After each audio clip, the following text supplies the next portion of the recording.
저는 술에 관련돼서 두 편의 책을 소개해 드리려고 하는데요. 두 편이나요? 네. 우와. 첫 번째는 마크 포사이스의 술에 취한 세계사라는 책입니다. 네, 저는 뭔가에 대해서 알려고 하면 일단 그것의 기원과 어떻게 발달되어 있는지 역사부터 이렇게 쭉 훑는 편이어서 궁금한데 언제부터 그런 성향을 띠셨나요? 모르겠어요. 언제부터라고 한 그러니까 번도 어린 의식해본 양치 때부터? 적이 없었는데. 그 어떤 역사나 흐름을 좋아하는 성향이 유전적으로 유전인가? 어머니 아버지 어느 쪽인지 알아보시오. 어머니는 아닌 것 같아요. 아버지일 수 있어. 드라마도 언제나 아버지가 좋아하시고. 헐. 그래서 네, 이번에 술 주제로 결정됐을 때 그러면 술에 대한 역사 이렇게 검색을 해봤는데 제목이 술에 취한 세계사잖아요. 네. 너무나 제가 찾던 책인 것만 같았죠? 아니었군요. 점점점. 왜 두 권이었는지에 대한 이유가 이건가요? 네, 자세한 이유는 마지막에 말씀드리고. 네. 네, 근데 이제 세계사, 역사에 관련된 거기는 합니다. 그래서 선사시대부터 시작해서 이제 궁주법이 시행됐던 1920년대까지의 각 시대 사람들이 어떤 술을 어디에서 누구와 어떻게 마셨는지 되게 상세하게 묘사를 하고 있는데요. 되게 재미있을 것 같은데. 이거 네. 완전 양치 취향인 것 같은데요. 그런 거 같았죠. 네. 책은 시대 순서대로 진행되는데 이제 최초의 술부터 시작을 해야 되겠죠. 네. 저는 그냥 언제 최초의 술이 시작되었을까 뭐 이런 생각은 평소에는 잘 안 했는데 그냥 막연하게 신석기 시대부터 이제 인류가 정착을 하고 농경 생활을 했으니까 거기서부터 음주를 하지 않았을까라고 생각을 했는데 생각해보면 이제 자연 상태에서도 술이 얼마든지 만들어질 수 있잖아요. 발효가 될 수 네. 있으니. 뭐 웅덩이나 나무 등치나 이런 데 물이 고여 있는데 우연히 뭐 과일 같은 게 떨어지고 오랫동안 방치되면 술이 되니까. 그래서 작가는 신석기 시절 이전에도 인류가 술을 알았다라고 이렇게 표현을 하고 있고요. 유적으로 발견된 인류의 음주 증거 중에 이제 가장 오래된 것은 현존하는 가장 오래된 건축물인 괴베클리 테베에서 찾을 수 있는데요. 터키에서 발견된 유적이에요. 무려 기원전 10,000년. 근데 이제 사람들이 이렇게 거기에서 생활을 했던 그런 느낌은 없고 굉장히 유적터가 큽니다. 그래서 많은 역사학자들이 아마 신전이었지 않을까라고 생각을 하고 근데 이제 정착 생활을 하지 않은 수렵 생활을 하던 인류가 갑자기 거기에다가 거대한 이제 건축물을 세운 이유가 뭘까라는 의견이 분분한데 그냥 여러 부족들이 거기서 뭐 세력을 화합하고 종교의식을 드리면서 마을회관처럼 썼을 것이다 라고 이렇게 추측을 하고 있고요. 네. 거기에서 발견된 돌로 만든 저장통에서 수산염의 흔적이 보이는데요. 그 수산염은 보리와 물이 만났을 때 발생되는 화학적 증거라고 합니다. 그래서 이 작가는 그게 이제 여러 부족들이 모여서 맥주를 마시는 연회장으로도 쓰지 않았을까라고 추정을 하고 사실 그 시대에는 자연의 지천에 식량이 널려 있는데 왜 인류가 굳이 농경을 시작을 했는가? 그건 술을 만들기 위해서가 아닌가라고 좀 추측을 해요. 비약적인데요. 네, 저는 그거는 좀 비약적인 것 같고 그리고 사실 거기에서 맥주를 만들었다라고 보기에는 그냥 그 시대의 인류가 보리랑 물을 섞어서 그냥 식량으로 썼다라는 의견도 있어서 약간 그 작가의 추론은 거기서는 조금 비약적이었던 것 같고요. 이제 본격적으로 이제 문명이 발견되는 음주 이야기를 시작하기 위해서는 메소포타미아 수메르로 가야 합니다. 네, 모든 가장 오래된 건 거기서 다 나오고 있으니까. 그래서 작가는 좀 더 구체적으로 기원전 2000년 이라크 남부 도시 우르의 한 선술집으로 독자를 데려갑니다. 우르. 저 우르 좋아합니다. 우르 좋아하십니까? 네. 어떤 이유로? 제가 거기에 대해서 그냥 막연하게만 알고 있다가 대형 박물관에 갔을 때 우르관이 있었어요. 근데 거기가 너무 좋더라고요. 그 유적품들이. 그래서 좀 좋아하게 됐습니다. 아마 선술집에서 나온 유적품들도 거기 있지 않을까? 네, 이제 나지막하고 지붕이 점토로 되어 있는 벽돌 건물들이 늘어선 거리에 있는 선술집에 들어가면 굉장히 어둡고요. 그리고 시큼한 냄새를 풍겨요. 왜냐면 거기는 이제 대형 양조장이 없기 때문에 모든 선술집이 자기 가게에서 맥주를 만들어가지고 판매를 하고 있거든요. 그래서 그런 발효된 냄새가 났을 거고요. 굉장히 다양한 맥주, 보리 맥주, 에머밀 맥주, 뭐 흑맥주, 벌꿀 맥주 이런 식으로 다양하게 팔고 있었다고 합니다. 맥주를 부르는 책 뭐 이런 건가요? 그렇지는 않고요. 네, 술집 여주인은 이제 술값으로 술의 무게와 맞먹는 곡물을 받았고요. 여러분이 이제 테이블에 앉아서 술을 기다리면 이제 커다란 항아리를 줘요. 그리고 맥주가 거기에 담겨져 있고 밀집 2가닥을 줍니다. 밀집의 역할은 무엇이었을까요? 스트로? 오, 정확합니다. 네, 빨대로 쏘는데요. 이제 현대 맥주 같이 이렇게 투명한 그런 액체가 아니라 약간 걸쭉한 네, 그런 맥주 상태였고 표면에는 약간 껍데기들 같은 것도 이렇게 떠 있었기 때문에 이제 스트로가 필요한 거죠. 아니 그럼 스트로로 먹기 더 힘들지 않나? 보통 그런 것들 이 스트로 막혀가지고 잘 안 나오지 않나요? 근데 스트로가 상당히 커 보여요. 여러분들 위해서 제가 책에 있는 사진을 찍어왔습니다. 오, 이런 준비성. 아니 사실 그림이 좀 귀여워가지고 아니 너무나 큰데요. 이거 거의 물담배 수준인데. 이런 식으로 좀 귀엽게 마시고 있지 않습니까? 네네. 되게 좋아 보이네요. 통도 이따만 해. 우리 장독대만 해. 되게 편하게 앉아서 빨고 있어. 네, 이렇게 되게 작가는 고대 그리스 술자리인 심포지온이나 중세의 맥주집 그리고 서부 시대에 잠깐 이야기 나왔던 그 선술집이었던 살룬 네, 그리고 금주법 시대에 밀주를 팔던 스피크이즈로 이제 독자들을 계속 데려가면서 생생하게 묘사를 해줘요. 그렇게 생생하게 묘사를 하는 가운데 네, 온갖 역사에서 사람들이 어떻게 술을 마셨는가 묘사를 하면서 되게 재밌었던 에피소드들을 소개를 하는데요. 생각나는 거 몇 가지를 말씀을 드리면 플라톤이 음주에 대해서 말했던 내용인데 플라톤 나오자마자 아, 왜 안 나오나 했어 라는 생각이 들지 않습니까? 온갖 데에 안 끼는 데가 없어. 대충 한 자리는 차지한다. 그렇죠. 모든 것의 기원에 플라톤이 있어요.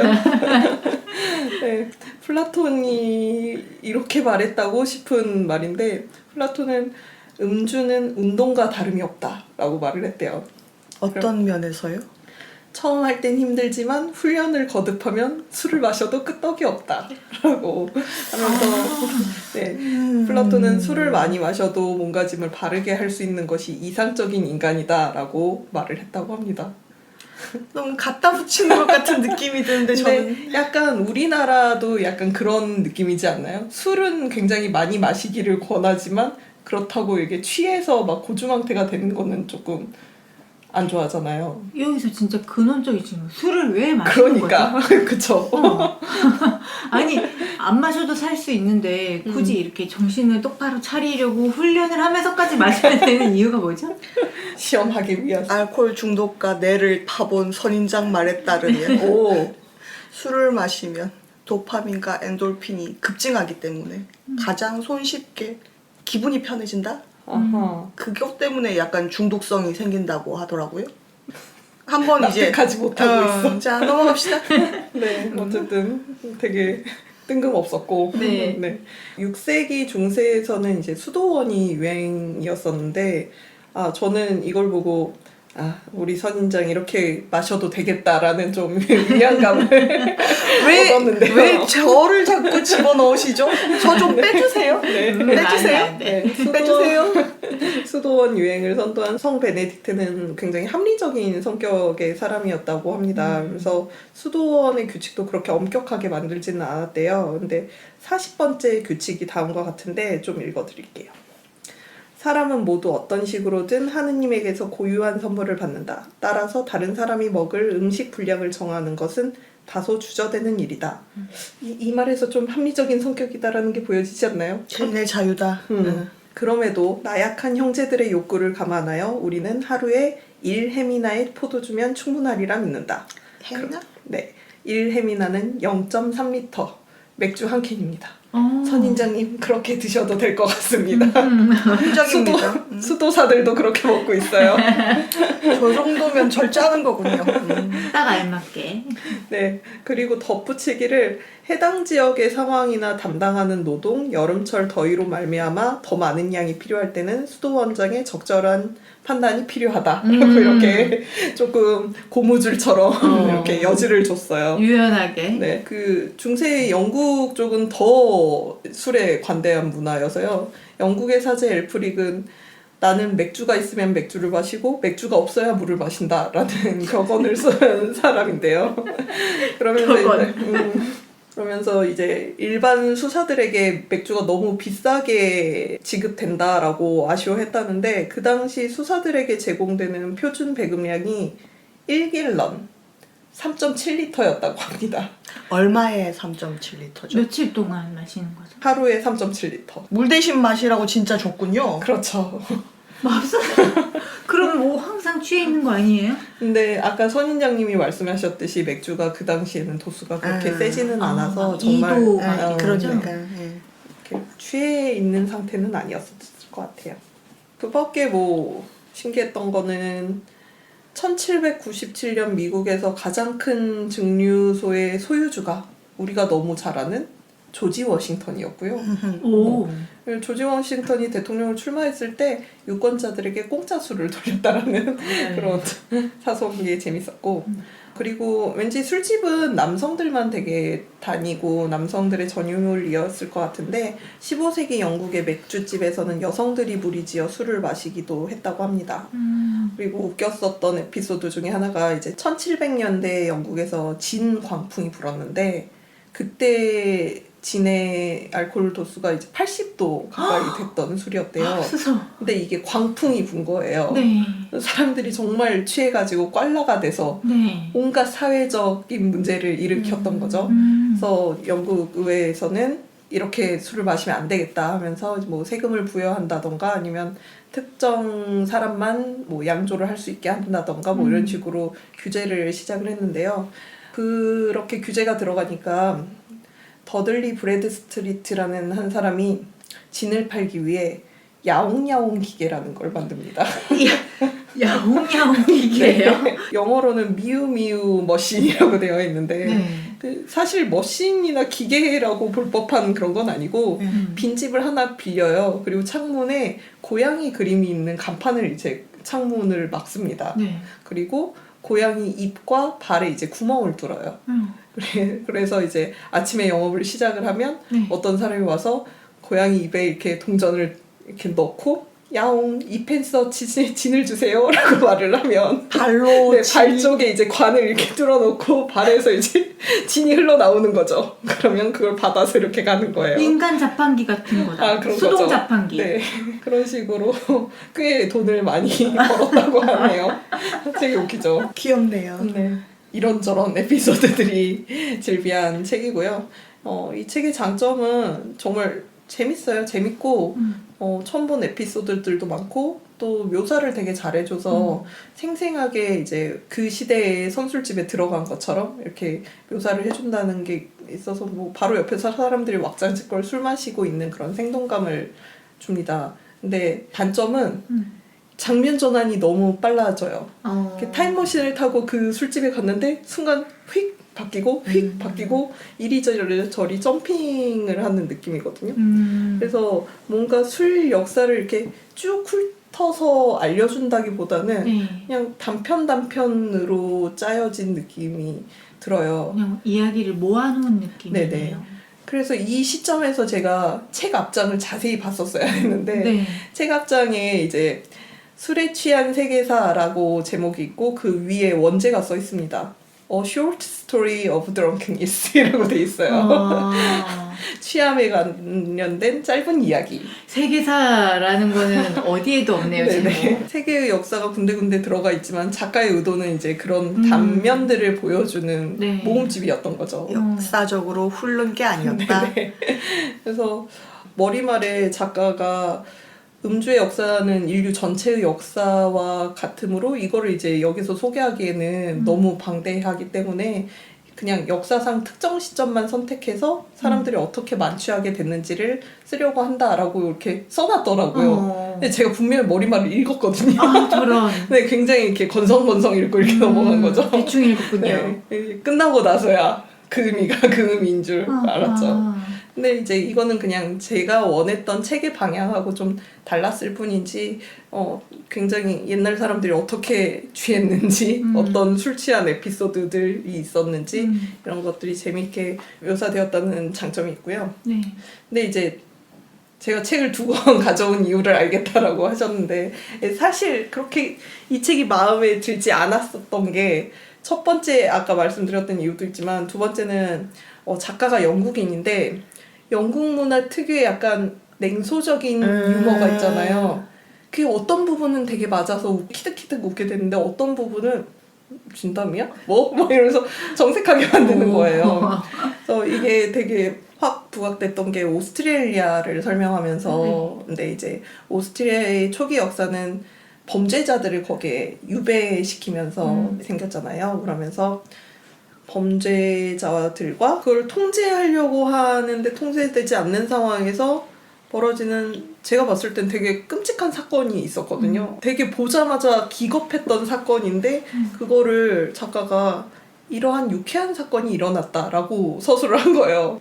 몇 초 생각을 해보면 이제 반어법이죠. 근데 순간적으로 너무 화가 나서 미친 거 아니야! 라고 이렇게 생각을 했어요. 그러다가 반어법인가? 그러겠지. 이 사건이 정상인이라면 그 누구도 이제 유쾌하다고는 할 수 없는 거니까. 그래서 반어법인가 보다 하면서도 되게 찝찝한 거예요. 그래서 그런 식으로 계속 이제 넘어가다 보니 아니 내가 이 사람의 이런 말버릇까지 이해해줘 가면서 이 책을 내가 읽어야 되나? 내가 못 본 책이 이렇게나 많고 읽어야 하는 책이 그렇게 많은데? 라는 생각에 정말 뒤에는 슬렁슬렁 봤어요. 근데 그게 그 부분뿐만이 아니고 되게 곳곳에서 유머겠지? 라고 이렇게 제가 의심해야 되는 부분들이 있어서 애써 덮어야 되는 좀 부분들. 피곤하더라고요. 그거를 읽는 순간 자연스럽게 받아들여지지 않고 추측하는 과정이 있어야 되면 피곤하죠. 네.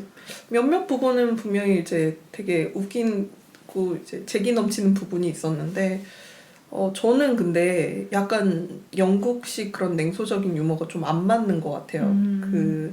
그런 쪽으로 되게 유명한 작가 그 은하수를 여행한 은하수를 여행하는 히치하이커를 위한 안내서 맞나?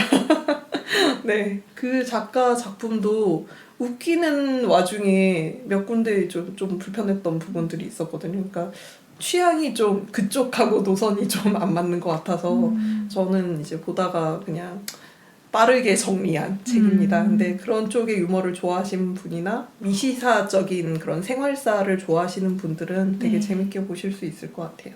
그래서 진짜 그 오스트리아 부분이 저는 되게 싫어가지고 사실 오스트레일리아 역사에서 이제 럼이 세운 나라라고 말을 하잖아요. 그러면서 그런가요? 이제 럼이 거의 화폐 가치로 쓰였다고 해요.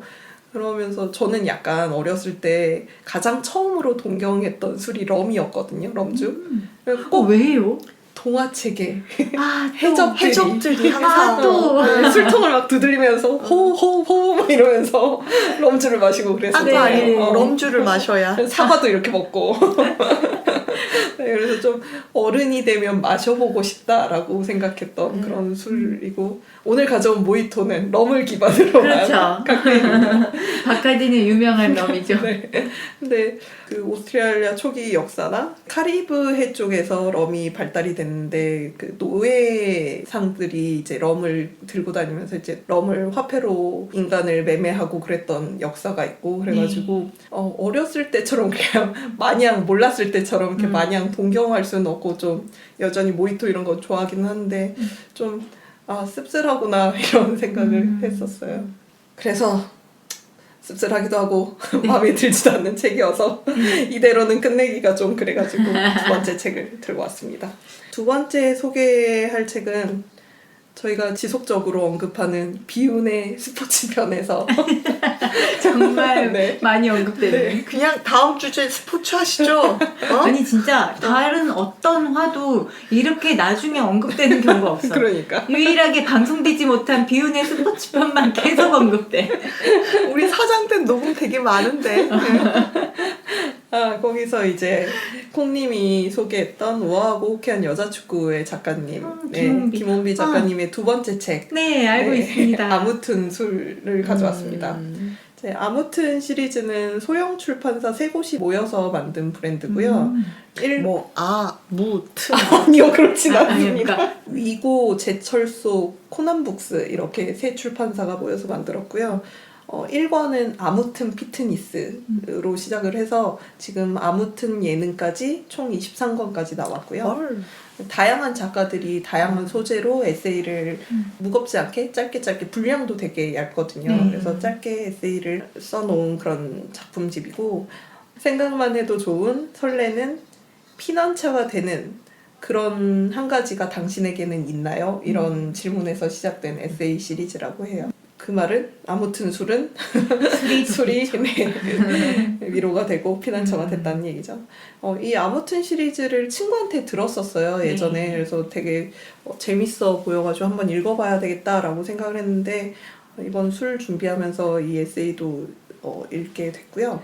사실은 저는 우아하고 호쾌한 여자축구를 보면서 김원비 씨의 그 엄청난 필력에 그쵸. 정말 감탄을 한 상태여서 그 책이 나왔다는 걸 알고 있었는데 그래서 이번에 우리가 술 주제를 이야기할 때 이렇게 혹 하는 마음이 좀 갔던 책이에요. 그런데 저는 이제 워낙 드링킹 이야기를 하고 싶어서 네. 포기했던 책이었거든요. 제가 콩님한테 영업당해서 우아하고 호쾌한 여자축구 맞나요? 네. 언제나 맨날 헷갈려요. 네, 그 책을 사기는 했어요. 근데 아직 안 읽어보고 있었거든요. 저런. 네. 근데 어쩌다 보니 이제 두 번째 책을 먼저 보게 되네요. 이 책은 김원비 작가님 어머님 덕분에 나왔다고 볼 수가 있는데 어머니께서 말버릇처럼 이제 주류, 비주류 뭐 이런 이야기를 말씀을 자주 하신대요. 네. 넌 정서가 너무 마이너해. 뭐 이런. 넌 항상 비주류만 좋아해. 뭐 이런 말씀을 많이 하시는데 네. 이제 첫 책을 보시고도 동네 여자 축구라니 이런 완전 비주류네. 뭐 이렇게 좀 한숨을 쉬셨다고 합니다. 네. 두 번째로 글을 써볼까 했던 주제도 이제 김원비 작가님이 책에서는 이제 안 나와 있는데 동그라미 이렇게 돼 있거든요. 네. 근데 아무튼 술을 할까 말까 망설였던 이유가 책이다웃에서 네. 그 김원비 작가님이 나오셔가지고 그 편이 있어요. 네. 그래서 너무 재밌게 말씀도 되게 잘하시더라고요. 네. 그래서 그 진행해주신 톨콩님도 그렇고 너무 재밌게 그 편을 들어가지고 네. 내가 더 소개할 게 없는 것 같은 그래서 좀 망설였었는데 세계사가 망해가지고 그냥 들고 어쩔 수 왔어요. 없다. 네, 어쩔 수 없이 들고 왔습니다. 그래서 그 편에서 다음 글감을 소개를 해주셨어요. 네. 지역 축제를 주제로 이제 에세이를 또 쓰신다고 하시더라고요. 지역 축제도 정말 많이 마이너한 그런 소재잖아요. 결코 메인스트림으로 가지 않으시는군요. 그래서 그 얘기를 했더니 이제 담당 편집자가 정말 마이너하네요 라고 이렇게 썩 탐탁치 않아 하는 거예요. 그래서 왠지 또 지역 축제도 보령 모드 축제 이런 거 안 할 것 같아. 많이 알려진 거 말고 의좋은 형제 축제 이런 거 좋아하시더라고요. 의좋은 형제 축제 네. 그거 뭐예요? 형님 먼저 아우 그렇죠, 먼저 그런 거. 버텼단 이런 거. 근데 편집자와 이야기를 나누고 돌아오는 길에 어머니가 이제 생각이 나면서 나도 엄마가 좋아하는 그런 주류 작가가 돼봐야 되는데 라는 생각을 하다가 그러면 주류 작가가 돼보자. 그 주류가 이 주류로 술주자로 바뀌어서 그렇게 나오게 된 책이 이제 아무튼 술입니다.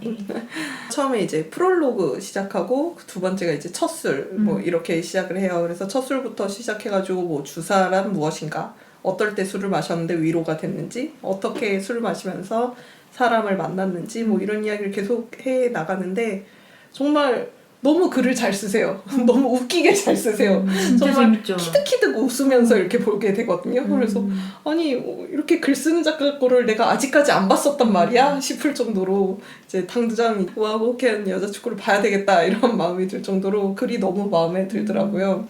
거기에서 이제 재밌었던 게 작가가 그 술에 연관된 소리에 되게 집착을 하고 있는데 두 번째인가 세 번째 편이 소주 오르골이에요. 네. 그래서 자기가 정말 좋아한 소리에 대해서 묘사를 하고 있는데 저는 한 번도 생각을 안 해봤거든요. 그래서 어떤 소리냐면 소주 첫 잔을 따를 때 소리. 그게 두 번째 잔에 따를 때는 절대 그 소리가 안 나오는 거예요. 이미 공기가 들어갈 때로 됐으니까. 그래서 그 청량한 아름다움이 좋아가지고 한 번은 2병을 시켰대요. 그래가지고 네. 한 잔을 첫 잔을 따라서 마시고 그 빈 거에 남은 거를 또 채우고 그래서 계속 첫 잔처럼 마실 수 있게 그렇게 집착할 정도로 그 소리를 좋아하신다고 합니다. 네.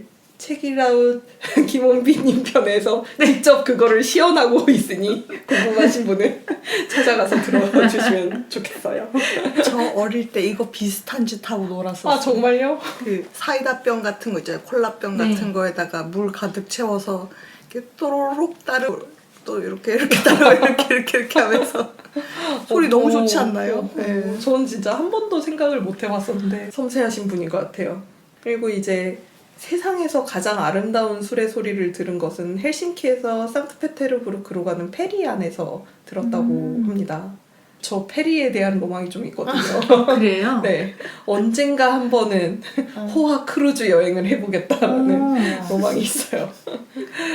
러시아로 가는 배잖아요. 네. 그래서 술이라면 빠질 수 없는 나라 러시아로 가는데 러시아 술과 러시아인을 잔뜩 싣고 가는 페리인 거예요. 정말 흥청망청 사람들이 술을 마시는데 정말 저녁 내에 마시고 아침에 밥을 패스할까 더 잘까 뭐 이런 와중에 그래, 비스킷하고 커피 몇 잔만 먹자 하고 조식을 먹으러 갔는데 어느 순간 봤더니 연어 잔뜩 썰어온 거랑 청어랑 와인을 이제 벌컥벌컥 자기가 마시고 있는 거죠.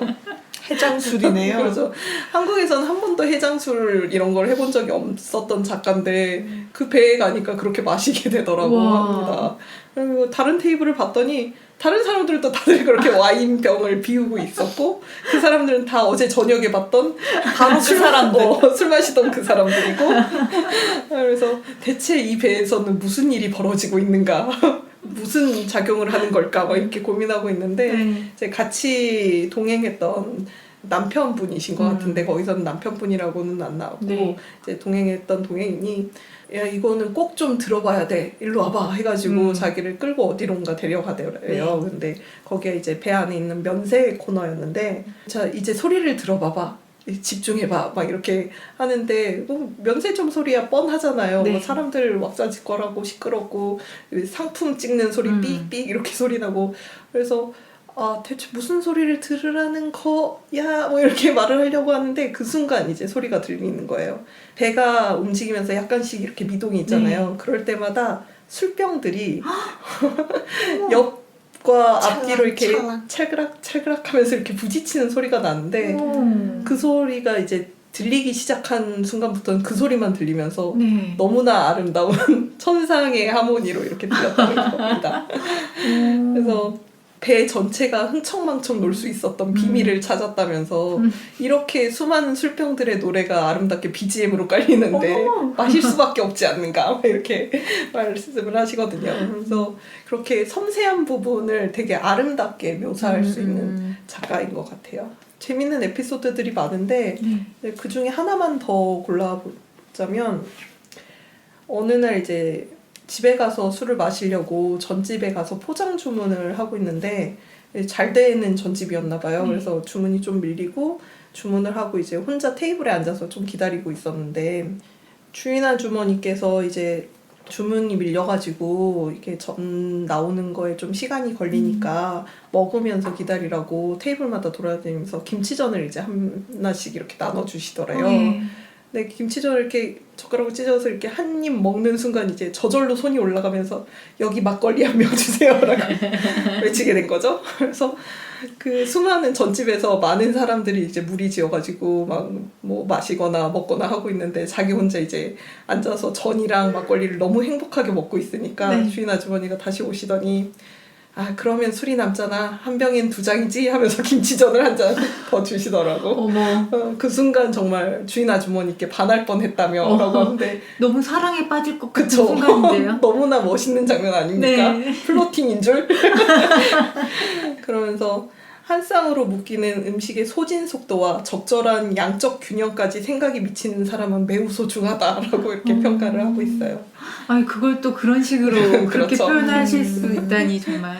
네, 에피소드들이 따뜻하고 되게 가벼운데 발랄하고 유머러스하고 에세이로서 갖춰야 할 것들을 다 갖춘 것 같은.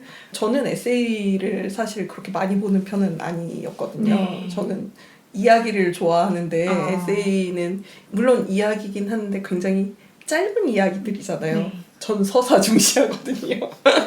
거시사 중요하거든요. 그래서 오랫동안 에세이를 그렇게 많이 보지는 않았었는데 네. 올해 좀 에세이를 많이 보게 됐어요. 근데 그 본 에세이들마다 되게 좋아가지고 앞으로는 좀 에세이를 많이 보게 될 것 같고요. 하나 더 좀 아쉬우니까 얘기를 해보자면 자세한 건 말씀을 안 드리고 책을 사서 직접 보셨으면 좋겠고 너무 재밌는 책이니까 네.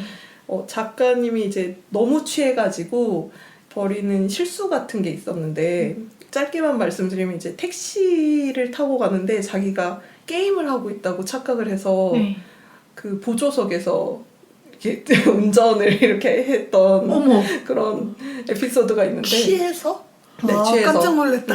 레이싱 게임처럼. 레이싱 게임처럼 세상에. 게임을 하고 있다고 착각을 하신 거죠. 네. 아이고 그래서 세상에. 그 자기 화면을 이렇게 보고 이렇게 운전을 하는 신용을 하셨던 거죠.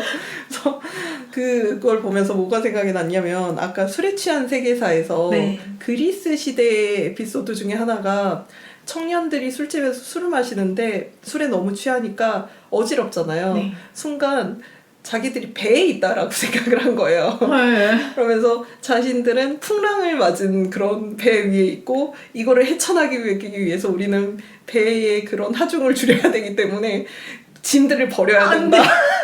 이러면서 그러지 마. 술집에 있는 모든 가구와 그런 물건들을 다 창문 밖으로 이렇게 던진 거예요. 맙소사. 그래서 술집 밖에서는 사람들이 그거 막 주워가고 막 그래서 그런 난동이 벌어지고 다음날 사람들을 이제 잡아가려고 왔는데 그 와중에도 이제 술집 바닥에 이렇게 누워있으면서 뱃멀미 때문에 일어나지 못하겠어요 라고 이렇게 말했다는 얼마나 에피소드가 마셨길래. 있는데 니마 그건 숙취예요. 그걸 보면서 아무리 그리스라지만 이건 좀 MSG가 너무 많이 쳐진 거 아닌가? 막 이런 생각을 했었는데 김원비 작가님이 그러고 있더라고요. 그래서 고대 그리스나 현대 한국이나 사람 사는 건 똑같구나. 이럴 수 있구나 라는 생각을 좀 했어요. 와, 그럴 수 있다는 게 진짜. 그러니까 약간 저는 도시괴담인 줄 알았거든요. 뭐 애들 다 택시 타고 보냈는데 뭐 공중전화 박스에 한 명씩 넣어져 있더라. 뭐 이런 옛날 도시괴담 같은. 근데 뭐 처음 들어? 저도 처음 이런 처음 들어. 본인 이야기 아닙니까? 아닙니다. 되게 옛날에 유행하던 이야기였는데. 그래서 이런 에피소드도 있었고 전 진짜 재밌게 본 에세이여서 두 분도 꼭 보셨으면 좋겠네요. 그 김홍기 작가님이 진짜 어떻게 보면 우리가 일상적으로 겪는 일들인데도 그거를 정말 예리하게 포착하고 너무 멋진 단어들을 써서 표현을 하신단 말이에요. 그렇죠.